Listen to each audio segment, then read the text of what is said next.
Hello,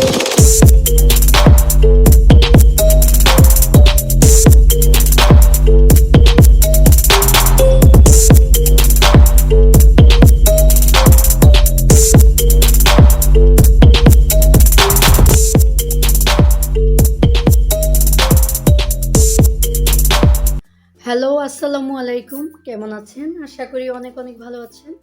আমিও আলহামদুলিল্লাহ ভালো আছি। আজকে কিন্তু আমি একটা নতুন রেসিপি নিয়ে আপনাদের সামনে আসলাম। এটা কিন্তু একদম নতুন। এটা হচ্ছে সুজি। সুজি দিয়ে আমি কিন্তু আজকে একটা রসমালাই রেসিপি দেখাবো। আমরা কিন্তু কম বেশি ছানা দিয়ে রসমালাই মিষ্টি তৈরি করি, কিন্তু এটা কিন্তু অন্যরকম একটা আইটেম। এটা কিন্তু সুজি, সুজি, দুধ এবং ডিম দিয়ে আমি এই রসমালাইটা বানাবো। আর এটা কিন্তু স্বাস্থ্যসম্মত। এই সব উপকরণ দিয়ে কিন্তু আমি আজকে এই রসমালাইটা বানাবো। সেটা হচ্ছে সুজি রসমালাই। এখন আমি কিভাবে সুজি রসমালাইটা বানাবো সেটাই আপনারা দর্শক দেখতে থাকুন এবং মন দিয়ে দেখুন, আমার সাথেই থাকুন। বিসমিল্লাহির রহমানির রহিম। প্রথমে আমি একটা ফ্রাই প্যান বসিয়ে দিলাম। এখন আমি যেটা করব, 1 চা চামচ পরিমাণ ঘি অ্যাড করে দিব। এখন দিয়ে দিব 1 কাপ পরিমাণ সুজি। এই সুজিটাকে আমি ভালোভাবে এখন বেজে নিব। আসলে এইগুলা কিন্তু আমরা ঘরে বসেই করতে পারি। আমরা আসলে কম বেশি অনেক কিছুই জানি, এবং যদি আমরা বাচ্চাদেরকে এগুলা করে খাওয়াই তাহলে আর বাচ্চারা বাইরের খাবার কিনে খেতে চাবে না। বিশেষ করে আমি কিন্তু বাইরের খাবারটা খুব কম কিনে খাই। আসলে বাইরের খাবারটা কিন্তু আমাদের জন্য স্বাস্থ্যসম্মত না। আমরা যদি ঘরেই বসে ওই খাবারটা তৈরি করে খাই তাহলে কিন্তু আমাদের স্বাস্থ্যের জন্য খুবই ভালো। এই যে এভাবে কিন্তু আমি 2 মিনিট এই সুজিটাকে ঘির সাথে ভেজে নিব।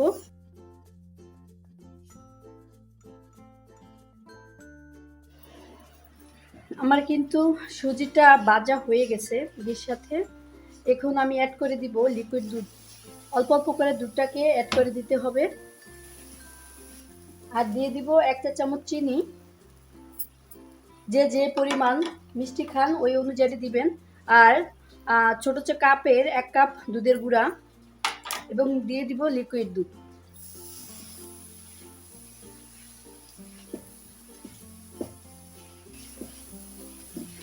এভাবে কিন্তু সুজির ইয়াটা করে নিতে হবে।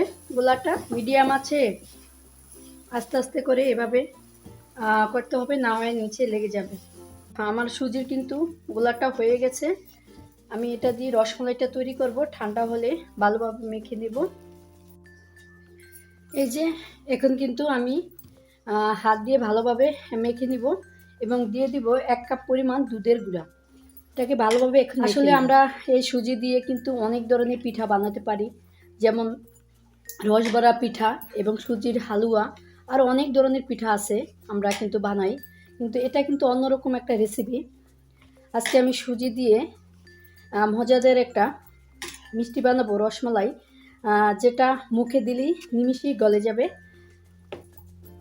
আমি এটাকে ভালোভাবে মাখার পরে যখন ঠান্ডা হবে তখন আমি ডিমটা অ্যাড করে দিয়ে ভালোভাবে রসমালাইয়ের শেপটা দিয়ে দিব। এই তো আমার কিন্তু সুজির ডোটা রেডি করা হয়ে গেছে। এখন আমি দিয়ে দিব ডিমটা কিন্তু আমি ফেটিয়ে নিয়েছি। কম কম করে দিব, কারণ যদি বেশি হয়ে যায় তখন আবার রসমালাইয়ের গোল্লাটা কিন্তু হবে না। আর দর্শক, একটা জিনিস ফলো করবেন, যে যখন এই ডোটা ঠান্ডা না হবে তত পর্যন্ত কিন্তু ডিমটা অ্যাড করবেন না, কারণ ডিমটা অ্যাড করার পরে কিন্তু ডিমটা এখানেই সিদ্ধ হয়ে যাবে। কারণ এই ডোটা যখন ঠান্ডা হবে তখন কিন্তু আপনারা ডিমটা অ্যাড করে দিবেন। আমার মনে হয় একটাই ডিম লাগবে। এখন আমি ভালোভাবে এটাকে সুন্দরভাবে মেখে নিব। এই তো আমার কিন্তু সুজির সেই ডোটা তৈরি করা হয়ে গেছে। এখন কিন্তু আমি এরকমভাবে শেপ করে নিব রসমালাই। এরকম করে আমি কিন্তু গোল গোল করে বানিয়ে নিব সব শেপগুলো। যে এরকম করে আমি সুন্দর করে প্রত্যেকটা শেপ এরকম করে দেব। এই যে দেখুন, আমার কিন্তু রসমালাইয়ের শেপটা করা হয়ে গেছে। এখানে কিন্তু 12টা রসমালাই আমি বানিয়েছি, এখন এটাকে আমি ডুবা তেলে ভেজে নেব। এই তো আমি প্রথমে একটা ফ্রাই প্যান বসিয়ে দিলাম, আর এখানে পরিমাণ মতো তেল অ্যাড করে দিলাম। তেলটা গরম হয়ে গেলে আমি সেই রসমালাইয়ের মিষ্টিটা ভেজে নিব।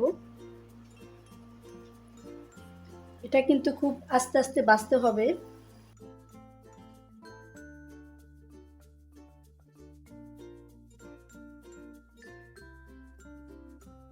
মিডিয়াম আছে ভাজতে হবে, কারণ যদি আমরা ফুল আছে বাজি তাহলে কিন্তু ভিতরে হবে না, আস্তে আস্তে ভাজতে হবে। দর্শক, আপনারা কিন্তু আমার এই রেসিপিটা একদম মন দিয়ে ফলো করবেন। আসলে এই সুজির মিষ্টিটা কিভাবে বানায় এটা কিন্তু আপনারা খুব সহজে বানাতে পারবেন। আমার কাছেও কিন্তু অনেক সহজ লাগে এই এই রসমালাইটা বানাতে। আমি কিন্তু আগেও পরে অনেক রসমালাই রেসিপি দিয়েছি, সেটা হচ্ছে ছানা কেটে, আর এটা কিন্তু অন্যরকম একটা ভিন্ন ধরনের রেসিপি। এটা কিন্তু কোনো ছানার দরকার নেই, এখানে দুধের গুঁড়া অ্যাড করেছি, এটাতেই কিন্তু আমি রসমালাইটা বানাবো। আর কিভাবে বানাচ্ছি সেটা তো আপনাদেরকে আমি দেখিয়ে দিয়েছি। আর এখন কিন্তু এটাকে আস্তে আস্তে জাল দিয়ে ভাজতে হবে। এই যে এভাবে ভাজতে হবে, মিডিয়াম আছে।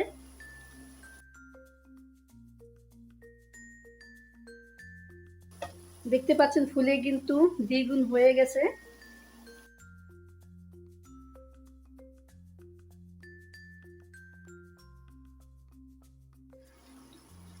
এই তো দর্শক, আমার কিন্তু কিছু কিছু রসমালাইয়ের মিষ্টিটা তৈরি করা হয়ে গেছে, ভাজা হয়ে গেছে। আমি এখন ওটাকে উঠিয়ে নিব। এই যে মনে রাখবেন এভাবেই কিন্তু ভাজতে হবে, মিডিয়াম আছে, খুব সময় নিয়ে ভাজতে হবে। প্রায় আপনার লাগবে 15 মিনিটের মতো, যেভাবে ভাজবেন।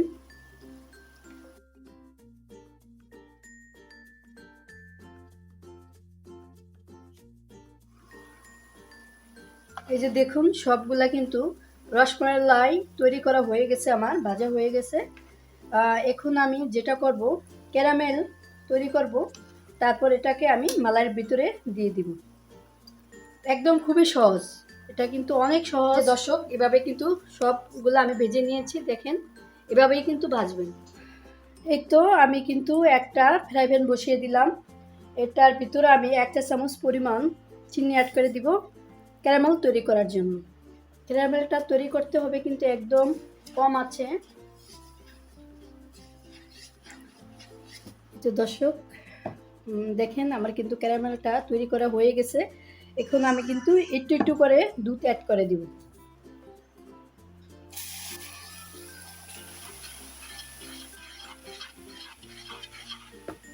দিয়ে দিব অল্প পরিমাণ চিনি, যে যেমন মিষ্টি খান ওই অনুযায়ী চিনিটা দিবেন।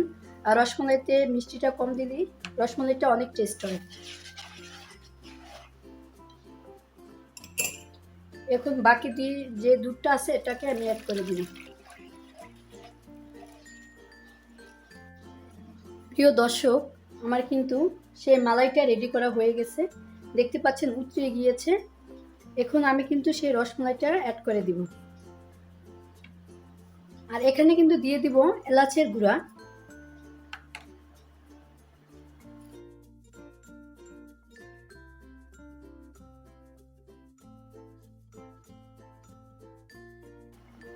এই মালাইটার ভিতরে দিয়ে বেশিক্ষণ রাখার দরকার নেই, 2 মিনিট রাখলেই হবে। দর্শক, আপনারা কিন্তু আমার মতো করে এভাবেই কিন্তু ঘরে এই সুজির রসমালাইটা তৈরি করতে পারেন। এটা যে কত খেতে যে কত মজা হয়, এটা আসলে আপনারা না করে খেলে বুঝবেন না। অনেকটা অনেকটা একদম বাজারের মতোই লাগে, কিন্তু এটা তো মনে করেন যে বাসায় তৈরি করলে আমরা স্বাস্থ্যসম্মতভাবে তৈরি করতে পারি, আর বাজারে তো এটা তো হয় না ওরকমভাবে তৈরি করা। তাই দর্শক, আমার রেসিপিটা কিন্তু ফলো করে আপনারা কিন্তু বানাবেন। আর আমার কিন্তু এই রসমালাইটা সুজির হয়ে গেছে প্রায়। এখন আমি চুলাটা অফ করে দিব, এবং আমার সাথেই থাকুন। আমি কিন্তু আপনাদেরকে সাজিয়ে দেখাবো এবং কেটে দেখাবো কতটা ইয়ামি হয়েছে।